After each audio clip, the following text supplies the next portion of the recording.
আল্লাহ তাআলার কুদরতি পা জাহান্নামের ভেতরে ঢুকিয়ে দিবেন।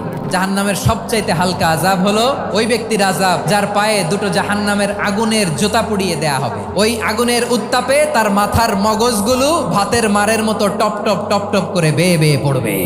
এইটা যদি সবচেয়ে লাইট পানিশমেন্ট হয়, সবচেয়ে হালকা পাতলা সহনীয় আযাব যদি হয়, তাহলে ভয়ঙ্কর তোমার আযাবের কি অবস্থা হবে? জাহান্নামের অবস্থা এত ভয়ঙ্কর হবে, জাহান্নামের ভেতরে লক্ষ লক্ষ কোটি কোটি কাফির মুশরিককে দেওয়ার পরেও জাহান্নাম বলবে হালমিম মাজিদ, আরো আছে নাকি, আরো দাও, আমার ক্ষুধা নিবারণ হয় নাই।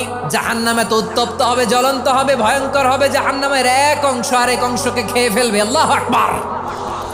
জাহান্নামের রক্ষী ফেরেশতারা কি করবে তারা নিজেরাও বুঝতে পারবে না। কোনো কিছুতেই যখন জাহান্নামকে শান্ত করা যায় না, আল্লাহ তাআলা তার কুদরতি পা জাহান্নামে ঢুকিয়ে দিবেন। দেওয়ার সাথে সাথে জাহান্নাম থেকে আওয়াজ আসবে, কাত বিইজ্জাতিকা ওয়া বিকারামিকা, আল্লাহ আপনার ইজ্জতের কসম, যথেষ্ট হয়েছে, আর লাগবে না। সুবহানাল্লাহ বলেন।